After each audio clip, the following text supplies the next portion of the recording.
இங்கே பாருங்கள், இது வந்து பாடநூல். இதில் வந்து லெசன்ஸ் இருக்குது. இந்த லெசன் இதில் வந்து படிச்சுட்டு இது வந்து பயிற்சி நூல். தெரியுதுங்களா? ஒர்க் புக்குன்னு போட்டிருக்கா. இதுக்கான கொஸ்டின்ஸ் வந்து இதில் இருக்குது. புக்கு இங்கே இருக்குது, பாடம் இங்கே இருக்குது, கொஸ்டின் இங்கே இருக்குது. இங்கே பாருங்கள், இதை எப்படி வாசிக்கிறதுன்னு பாருங்கள். இதில் கொஸ்டின் பேப்பர்லாம் பாருங்கள் எப்படி இருக்கும் பாருங்கள். இது இதுக்கு இத்தனை பேஜை செலவு பண்ணால் நம்மளுக்கு என்ன மனசு எப்படி வருதுன்னு எனக்கு தெரியல. இந்த ராமாயண கதைக்கு இத்தனை பேஜ் தேவையா? பாருங்க, தெரியுதா? இன்னைக்கு கொஸ்டின்ஸ் எல்லாம் பாருங்க. ராமனின் தம்பிகளில் ஒருவர் அண்ணன் காட்டிற்கு சென்றதால், நீ பாருங்க எப்படி சென்டென்ஸ் எல்லாம் இருக்கு பாருங்க.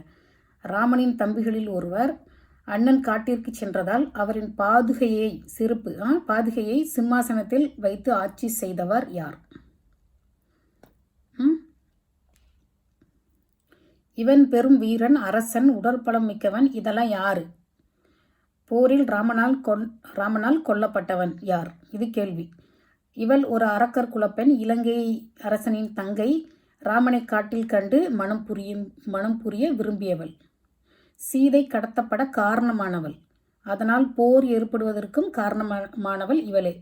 அப்போ ராவணனுக்கு சொந்த புத்தி இல்லையா? நீ பாருங்க.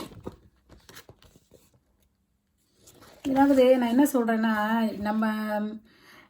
நான் இது எப்படி நான் தமிழ் ஸ்கூல் போகிறேன்னு நான் சொல்கிறேன் கேளுங்களேன். இப்போது ஞாயிற்றுக்கிழமை காலையில், இது வந்து வள்ளுவன் தமிழ் பள்ளி, வெஸ்டர்ன் ஆஸ்திரேலியா, பெர்த்தில் நாங்கள் இருக்கோம். காலையில் 10:30 to 12:30. நான் உண்மையை தான் பேசுவேன். இந்த படிக்கிறோம் இல்லையா, இந்த பாடத்துக்கு ஹோம்ஒர்க் கொடுக்குறாங்க இல்லையா, இதை வந்து அது இங்கிலீஷ் ஸ்கூலில் படிக்கிறதுக்கும் அந்த பிள்ளைங்க ஹோம்ஒர்க் பண்ணணும், இந்த ஸ்கூலுக்கும் ஹோம்ஒர்க் பண்ணணும். அப்போ சில சமயம் நம்மளால் அந்த பிள்ளைங்கள கூட்டிகிட்டு வந்து உட்கார வச்சு படிக்க வைக்க முடியல. ஏன்னா அதுகளுக்கு அப்படி இப்படி ஓடிக்கிட்டே இருக்குது. விளையாடணும், பக்கத்து வீட்டு போகணும், அப்புறம் டிவி பார்க்குறது, எல்லா தொல்லையும் இருக்குதுன்னு வச்சுக்கோங்களேன். எல்லா இயல்புலாம் நம்ம அப்படி தானே இருந்தோம், அப்படி தானே இருக்குது இந்த பிள்ளைங்க. அப்போ ஹோம்ஒர்க் வந்து என்ன ஆகுதுன்னா, வெள்ளிக்கிழமை சாயங்காலம் வாங்கப்பா அப்படின்னு சொல்லி கூப்பிட்டு ஹோம்ஒர்க் கொஞ்சம் பண்ணுவோம், முழுசாக பண்ண முடியாது. அப்புறம் சனிக்கிழமை பண்ணணும். அது சனிக்கிழமை நைட்டெல்லாம் ரொம்ப இதுவாக இருக்கும், ஒரு டிவி கூட பார்க்க முடியாது. ஹோம்ஒர்க் முடின்னு தொல்லை பண்ணுறது. ஹோம்ஒர்க்கை முடித்து சில சமயம் ஞாயிற்றுக்கிழமை காலையில் கூட எழுதுவாங்க. ஞாயிற்றுக்கிழமை காலையில் 10:30 to 12:30 ஸ்கூல். அப்போ வந்து என்ன ஆகுனா, இந்த பிள்ளைங்களுக்கு இயல்பிலேயே சனி ஞாயிறு காலையில் எந்திரிக்கவே மாட்டாங்க. இன்றைக்கி லீவு தானே அப்படின்னு சொல்லிட்டு 9 மணிக்கு எந்திரிப்பாங்க. அந்த 9 மணிக்கு எந்திரிக்கிற பிள்ளைங்கள சாப்பிட வச்சு கூட்டிகிட்டு போய் அந்த 10:30 மணி கிளாஸுக்கு, அந்த கிளாஸுக்குள்ளே போய் விடுற வரைக்கும் அவ்வளோ கஷ்டமாக இருக்கும். அவ்வளோ தூரம் போய் நம்மளுக்கு வந்து 12:30க்கு முடியுது, 1 மணிக்கு வீட்டுக்கு வர்றோம் திரும்பி. அப்புறம் சாப்பாடு கொடுக்கணும், அப்புறம் ஒரு 2-3 மணி நேரம் கேப் இருக்குது. அடுத்து திங்கட்கிழமை ஸ்கூலுக்கு போகிறதுக்கான என்னென்ன பொருள் எடுத்துகிட்டு போகணும், ஏன்னா அங்கே கொடுக்குற புக்கெல்லாம் திருப்பி கொடுக்கணும், லைப்ரரி புக்கு அதெல்லாம் திருப்பி கொடுக்கணும்.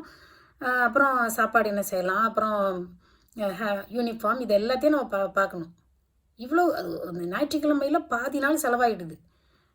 வெள்ளி சனியெலாம் ஹோம்ஒர்க் பண்ணுறோம். வெள்ளிக்கிழமை சாயங்காலம் தான் சரி இப்போவாது வந்து தமிழ் ஹோம்ஒர்க் பண்ணுங்கன்னு கூப்பிடுவேன். இவ்வளோ கஷ்டப்பட்டு நம்ம போகிறோமே, இந்த மாதிரி ஒரு பிரயோஜனப்படாத, நம்மளுக்கு எந்த விதத்திலும் பயன்படாத இந்த கதையெல்லாம் இந்த வயசில் வைக்கக்கூடாது. இப்போ இந்த வயசில் வைக்கவே கூடாது. 5ஆம் கிளாஸ் படிக்கிற பசங்களுக்கு ஆத்திச்சூடியும் திருக்குறளும் அதை வைக்காமல் இதை வைக்கிறதுனால என்ன பிரயோஜனம்? இப்போ வந்து 15 வயசுலையா போயிட்டு நீங்கள் ஆத்திச்சூடி சொல்லித்தர முடியும்? சொல்லுங்கள். இப்போ இந்த கதையை வைக்கிறதுக்கான அவசியம் என்ன? இப்போ நம்மளுக்கு வந்து ஒரு அரை நாள், இப்போ இந்த புக்கை நேற்று தான் நான் பார்த்தேன். பிப்ரவரி மாதம் ஸ்கூல் தொடங்குச்சு, அதாவது 3 மாதம் ஆச்சா. இந்த புக்கு நேற்று தான் நான் பார்த்தேன். ஏன்னா வந்து ஹோம்ஒர்க்கு முடிக்கல அப்படின்னு சொல்லிட்டு சொன்னதுனால நேற்று தான் பார்த்தா ஒரே கதையாக இருக்குது. இது இப்போ ஒரு அம்மாவாக நான் பேசுகிறேன். ஒரு டீச்சராக அரக்கர் குலப்பெண் அப்படிங்கிறத எப்படி இந்த பிள்ளைங்களுக்கு எக்ஸ்பிளைன் பண்ணுவாங்க? இது இந்தியா பொண்ணோ எந்த நாட்டு பொண்ணாக இருந்தாலும் சரி, எப்படி எக்ஸ்பிளைன் பண்ணுவாங்க? அது அரக்கர் குலம்னு ஒன்று இருந்தது, அவங்கெல்லாம் வந்து எப்படி சொல்லுவாங்க? ஒரு ஆண் வந்து 3 கல்யாணம் பண்ணியிருக்கிறாரு, அதை எப்படி சொல்லுவாங்க? எப்படி சொல்லுவாங்க? ஒரு டீச்சர் எப்படி அதை சொல்ல முடியும்? சாதாரணமாகவே பிள்ளைங்க வந்து சந்தேகம் கேட்க மாட்டாங்க, இந்தியாவிலே கேட்க மாட்டாங்க. இல்லை நம்மளுக்கு இந்தியாவில் வந்து தமிழ் பாடங்கிறது ரொம்ப நிம்மதியாக இருக்கும். இந்த சயின்ஸ் மாதிரி இல்லாமல் அப்படியே ஜாலியாக அப்படியே கேட்டுக்கிட்டே இருக்கலாம், அவங்க பேசிக்கிட்டே இருப்பாங்க. நல்லா இருக்கும்ல தமிழ் கிளாஸு. இங்கே இப்படி இருந்துச்சுன்னா எப்படி நான் ஒரு ஒரு ஞாயிற்றுக்கிழமைய பாதி நாள் ஒரு 1 மணி வரைக்கும் வீட்டுக்கு திரும்பி வந்து அது உண்மையிலே போயிட்டு வர்றதில் அலைச்சல் எவ்வளோ நேரம் செலவாகுது? எதுக்காவது அர்த்தம் இருக்குதா சொல்லுங்கள்? நான் வந்து இந்தியாவில் வந்து ஆத்திச்சூடி வாங்கிட்டு வந்தேன், ஆனால் அதை சொல்லித்தரவே முடியல. இப்போ நம்ம வந்து சொன்னால் கேட்க மாட்டேங்குதுங்க. சரி கிளாஸில் போய் உட்கார வச்சா டீச்சர் பேச்சை கேட்பாங்கன்னு சொல்லி கிளாஸுக்கு அனுப்பிச்சா, இங்கே இதில் ஆத்திச்சூடியும் இல்லை, திருக்குறளும் இல்லை. அதாவது இங்கே இந்த ஸ்கூலில் எப்படி இருக்குன்னா 3ஆம் கிளாஸ் வரைக்கும் பாடம் நல்லாயிருக்கு. அதில் 1, 2 விஷயங்கள் எனக்கு தெரிஞ்ச 2 விஷயங்கள் வந்து இதில் மாற்றணும். 2 விஷயங்கள் மட்டும். ஆனால் 3ஆம் கிளாஸ் வரைக்கும் பாடம் நல்லாயிருக்கு. 4ஆம் கிளாஸ்லேருந்து ஒரே கதை. அந்த சென்டென்ஸோட அந்த வடிவமே நம்மளுக்கு வித்தியாசமாக இருக்குது. ஒரு குடும்பத்தில் நான் இன்னும் வீடியோ பண்ணுறேன், ஏன்னா இதை சொன்னால் தான் எனக்கு நேற்றுலாம் தூக்கமே வரல. என்னடா அப்படி இருக்குது, நம்ம வந்து படி படி படி அப்படி சொல்லிக்கிட்டே இருந்தால் எப்படி பிள்ளைங்க படிப்பாங்க? இப்போ இந்த மாதிரி பாடத்திட்டம் வச்சா எப்படி நம்ம ஸ்கூல் கூட்டிகிட்டு போகிறது? எனக்கு வந்து இன்ட்ரெஸ்ட்டு நேற்று பார்த்ததுலேருந்து ஒரே மன கஷ்டமாக இருக்குது. இங்கே பாருங்கள், இத்தனை பேஜ் செலவு பண்ணியிருக்கீங்க.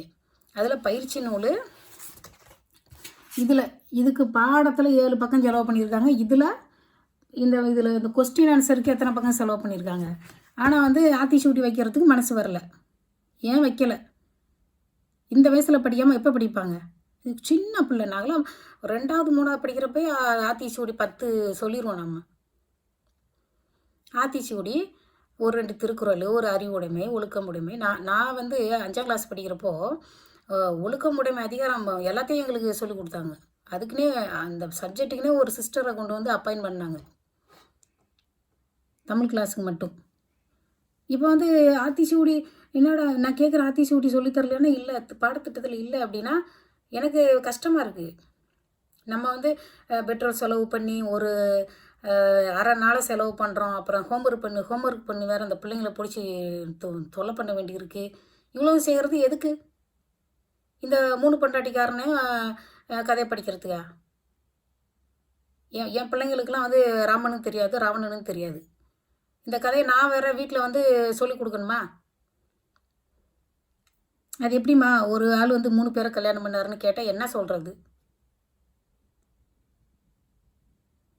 நான் இந்த வீடியோலாம் டெலிட் பண்ணவே மாட்டேன், யார் சொன்னாலும் பண்ண மாட்டேன். எனக்கு ஆத்திச்சூடியும் திருக்குறளும் இல்லாத இப்போ நம்ம படிக்கிற காலத்தில் 4-5 இந்த கடவுள் வாழ்த்துன்னு 4-5 வரி படிப்போம். அந்த மாதிரி கூட இதுகளால் மனப்பாடம் பண்ண முடியாது. சரி பரவாயில்ல, பாரதி என்ன சொல்கிறேன், இன்னும் வீடியோ இருக்குது. எனக்கு ஆத்திச்சூடியும் திருக்குறளும் இல்லாத ஒரு புக்கை என்னால் ஏற்றுக்கவே முடியல. மனசு எனக்கு ஒப்பலை, மனசு கஷ்டமாக இருக்குது. இந்த 5ஆம் கிளாஸ் இந்த கிளாஸ்லேயே ஆத்திச்சூடி படிக்கலைன்னா எந்த கிளாஸ்லேயே படிக்கிறது? ஏன்னா காலேஜுக்கு போகிறப்பவா? இப்படியெல்லாம் வந்து பாடத்திட்டம் வச்சுக்கிட்டு இருந்தால் எனக்கு போகிறதுக்கே மனசு வரல. எதுக்கு நான் வந்து பேசாமல் ஞாயிற்றுக்கிழமை காலையில் நல்லா சாப்பிட்டுட்டு பேசாமல் டிவி பார்க்கலாம்ல. இல்லை நம்மளே சொல்லி கொடுத்தோன்னா உட்காந்து கேட்க மாட்டேங்கிறாங்க. எனக்கு இப்போ அம்மா அப்பா எல்லாருக்குமே தமிழ் தெரியும், எழுத படிக்க தெரியும். ஆனால் நம்ம உட்காந்தா இது சொன்னோம்னா உட்காந்து கேட்க மாட்டேங்குது. நான் விளையாட போகிறேன், இல்லாட்டி நான் ஆஸ்திரேலியா ஸ்கூல் ஹோம்ஒர்க் பண்ண போகிறேன்றது, அப்புறம் நான் வந்து பக்கத்து வீட்டு விளையாட போகிறேன்றது, எனக்கு டயர்டாக இருக்குன்றது. அதனால தான் ஸ்கூலுக்கு அனுப்புறது. அங்கே அனுப்புனா நம்மளுக்கு தேவையில்லாத விஷயத்தெல்லாம் சின்ன பசங்களுக்கு இந்த கதையாக சொல்லுவாங்க. அதாவது தமிழ் ஸ்கூல்னால் இலக்கணம் இலக்கியம் சொல்லணும். இந்த மாதிரி இதெல்லாம் இந்த வயசில் இதை சொல்லித்தரக்கூடாது. இது தேவையே இல்லை உங்களுக்கு. இந்த பசங்களுக்கு வந்து 15 வயசில் இதை சொன்னால் கூட ஒரு ஆள் 3 பேரை கல்யாணம் பண்ணிக்கிட்டு இருந்ததெல்லாம் அவங்க வந்து எரிச்சலுக்கு தான் படுவாங்க.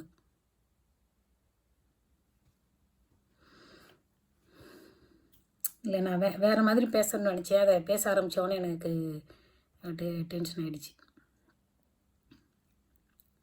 இது வந்து பாருங்கள், மேலே போட்டிருக்கா நியூ சவுத் வேல்ஸ் தமிழ் பாடசாலைகள் கூட்டமைப்பு. இந்த கூட்டமைப்பில் இருக்கிறவங்கள்ட்ட தான் கேட்கணும், இந்த கதையை வந்து 5ஆம் கிளாஸில் வைக்கலாமா வேணாமான்னு. இன்னும் இருக்குது வீடியோ, தொடர்ந்து பாருங்கள். இன்னும் 2-3 கதை இருக்குது. வணக்கம்.